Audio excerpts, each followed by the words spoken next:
Buenas tardes, mi nombre es Jorge Gómez Aguilar y hoy les vengo a presentar la tarea 1 de la materia Métodos Estadísticos. El título de esta actividad es Análisis estadístico para la optimización de tarifas dinámicas en empresas de viajes compartidos. Como objetivo general tenemos el analizar la estrategia de precios dinámica para la empresa de viajes compartidos mediante un estudio estadístico detallado de los datos históricos, esto con el fin de identificar los patrones que afecten el costo histórico de los viajes. Como objetivos específicos tenemos 1. Inspeccionar las distribuciones unidimensionales de las variables claves. Estos son número de viajeros, calificación, duración del viaje y costo histórico, para conocer patrones relevantes. Como objetivo específico 2 tenemos desmenuzar las relaciones entre las variables, ¿cuáles?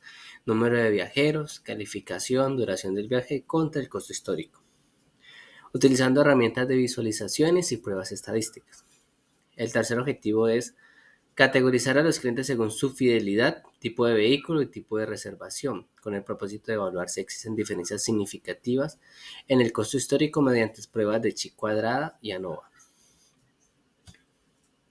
Bueno, para empezar, pues vamos a mostrar el diccionario de datos de la base de datos que estamos utilizando. Esta base de datos contiene 6 variables numéricas, 4 variables categóricas. Las variables son número de viajeros, número de conductores,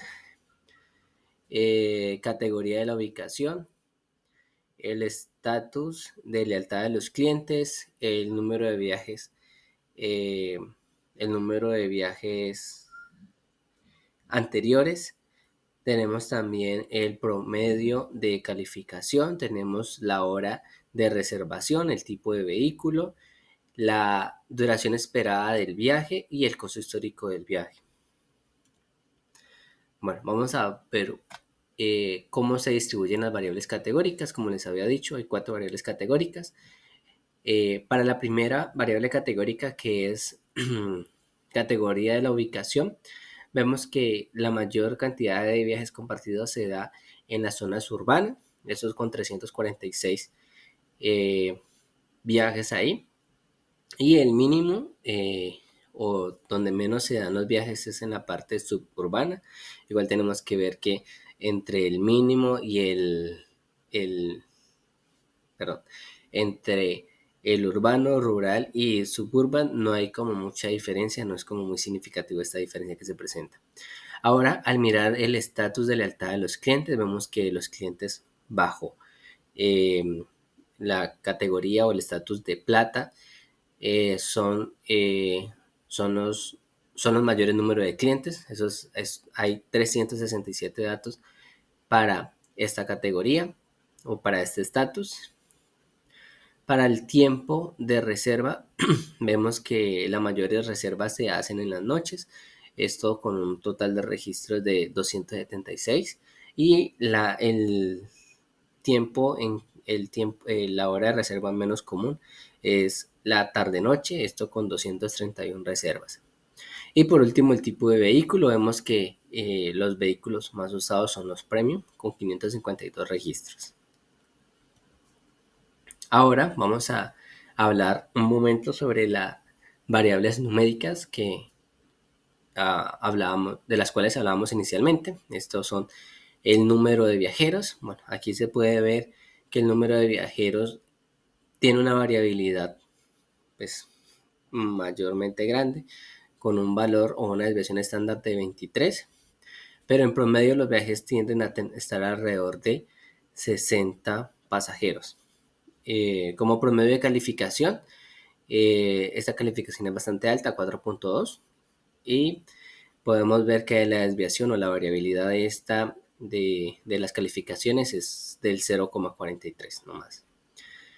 Para la duración esperada del viaje, vemos que hay una gran dispersión. Tenemos un valor de 49 en la desviación estándar y la media es de 99.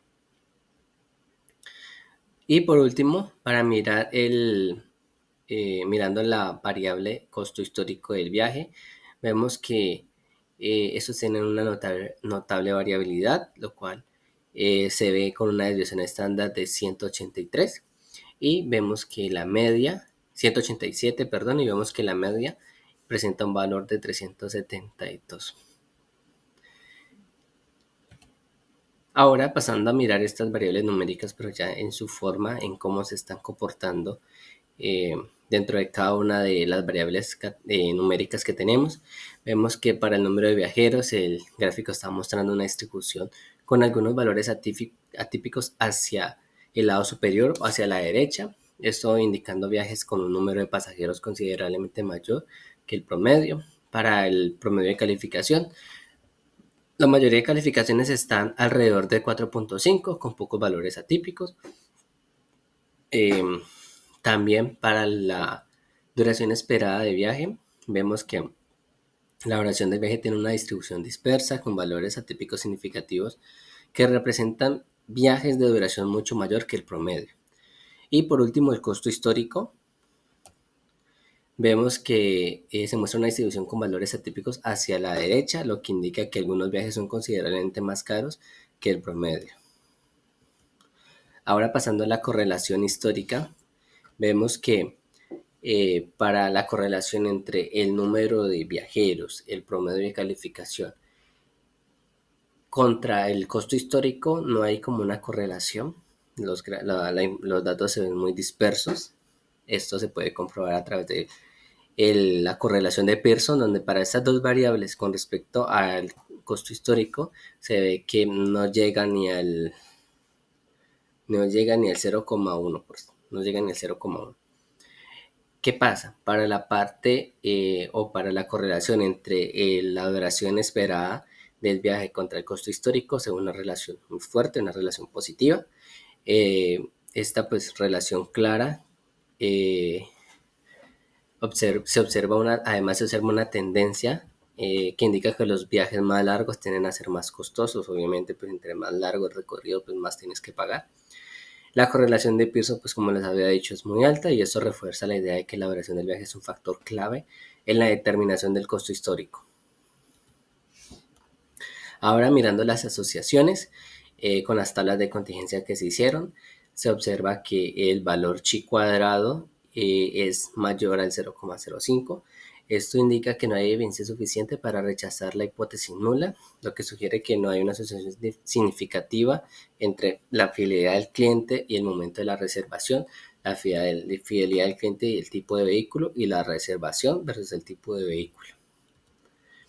Y adicional vamos a ver las relaciones que puede haber entre el número de viajeros y la fidelidad.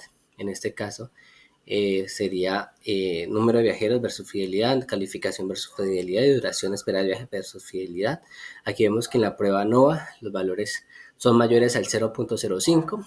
Entonces, en base a estos valores P, no hay diferencia estadísticamente significativa entre los grupos de fidelidad en relación con las variables número de viajeros, calificación y duración esperada del viaje. Esto sugiere que el estado de fidelidad del cliente no tiene efecto claro sobre estas variables en este conjunto de datos. Y por último, las conclusiones. Bueno, aquí vamos a dar dos conclusiones para cada una de las líneas que revisamos. La unidimensional, pues la primera conclusión es que la duración del viaje es el factor más relevante. Afecta el costo histórico de los viajes. La fuerte correlación de 0,9275 indica que los viajes más largos tienden a ser más caros. El número de viajeros, o la conclusión 2, el número de viajeros y calificación promedio no afecta significativamente el costo histórico del viaje. Estas variables no muestran correlaciones fuertes con el costo. En el análisis bidimensional, pues la duración del viaje muestra una relación directa con el costo histórico.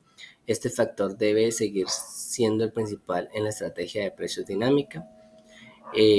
Como conclusión 2, tenemos que el número de viajeros y la calificación no parecen influir en el costo histórico, lo que sugiere que otros factores como el tráfico o la demanda podrían ser más importantes o relevantes. Y como análisis inferencial, pues vemos como primer conclusión que la fidelidad del cliente no tiene un impacto significativo en las variables relacionadas con el costo histórico del viaje, lo que sugiere que este factor no debería influir directamente en la estrategia de precios. Y por último, la prueba no va a confirmar que no hay diferencias significativas entre los grupos de fidelidad en términos de número de viajeros, calificación o duración esperada.